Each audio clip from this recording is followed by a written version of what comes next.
दिल्ली की नई मुख्यमंत्री रेखा गुप्ता, संघर्ष, विवाद और उपलब्धियों की कहानी। शालीमार बाग सीट से पहली बार विधायक बनी रेखा गुप्ता ने गुरुवार को दिल्ली के रामलीला मैदान में मुख्यमंत्री पद की शपथ ली।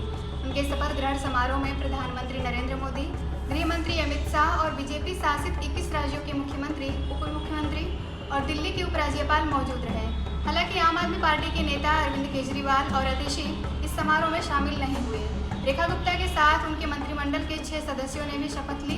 इसमें प्रवेश वर्मा, आशीष सूद, मनजिंदर सिंह सिरसा, रविंद्र इंद्राज सिंह, कपिल मिश्रा, पंकज कुमार सिंह शामिल हैं। शपथ से पहले रेखा गुप्ता ने मीडिया से कहा, यह बहुत बड़ी जिम्मेदारी है। मुझ पर भरोसा जताने के लिए मैं प्रधानमंत्री मोदी और पार्टी हाईकमान का धन्यवाद करती हूँ। मैंने कभी नहीं सोचा था कि मैं दिल्ली की मुख्यमंत्री बनूंगी। मैं शीश महल में नहीं रहूंगी। गौरतलब है कि भाजपा ने अरविंद केजरीवाल के आधिकारिक आवास को शीश महल नाम दिया था और इसे चुनावी मुद्दा भी बनाया था। बता दें कि बीते बुधवार को दिल्ली स्थित बीजेपी मुख्यालय में विधायक दल की बैठक के बाद उनके नाम पर सर्वसम्मति से मुहर लगाई गई। इस बैठक में पार्टी के वरिष्ठ नेता रविशंकर प्रसाद ने प्रेस कॉन्फ्रेंस में रेखा गुप्ता के नाम की घोषणा की।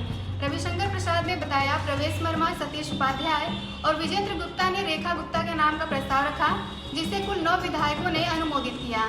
बता दें कि रेखा गुप्ता दिल्ली की चौथी महिला मुख्यमंत्री हैं। उनसे पहले सुषमा स्वराज, शीला दीक्षित और अतिशी इस पद पर रह चुकी हैं। राजनीतिक करियर की शुरुआत 1974 में हरियाणा के जिंद जिले के जुलाना में जन्मी रेखा गुप्ता बचपन से ही राष्ट्रीय स्वयं सेवक संघ यानी RSS से जुड़ी थी। उन्होंने दिल्ली विश्वविद्यालय के दौलत राम कॉलेज से बीकॉम और बाद में LLB की पढ़ाई की। अपने कॉलेज के दिनों में उन्होंने अखिल भारतीय विद्यार्थी परिषद ABVP के माध्यम से राजनीति में कदम रखा। 1996-97 में रेखा गुप्ता दिल्ली विश्वविद्यालय छात्र संघ की अध्यक्ष बनी। इसके बाद 2007 में वह दिल्ली नगर निगम के पीतमपुरा वार्ड से पार्षद चुनी गई और महिला कल्याण व बाल विकास समिति की अध्यक्ष रही। उन्होंने बीजेपी महिला मोर्चा के महासचिव और भारतीय जनता युवा मोर्चा के राष्ट्रीय सचिव के रूप में भी पार्टी में अहम भूमिका निभाई। 2025 का विधानसभा चुनाव। दिल्ली विधानसभा चुनाव में रेखा गुप्ता ने शालीमार बाग सीट से आम आदमी पार्टी की उम्मीदवार वंदना कुमारी को करीब 30,000 मतों के अंतर से हराया।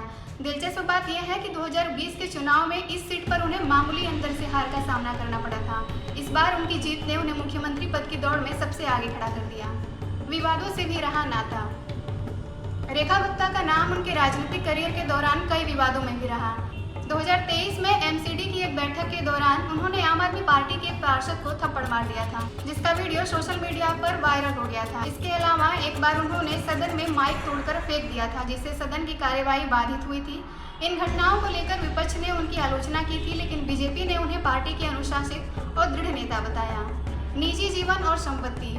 चुनाव आयोग को दिए गए हलफनामे के अनुसार वर्ष 2023-24 में उनकी कुल आय 6,92,000 रुपये दर्ज की गई है। रेखा गुप्ता का परिवार वैश्य समुदाय से ताल्लुक रखता है, जो दिल्ली में बीजेपी का एक महत्वपूर्ण मतदाता वर्ग माना जाता है। नई जिम्मेदारी और जनता की उम्मीदें। मुख्यमंत्री पद संभालने के बाद रेखा गुप्ता के सामने दिल्ली की जनता की उम्मीदों पर खरा उतरने की बड़ी चुनौती होगी।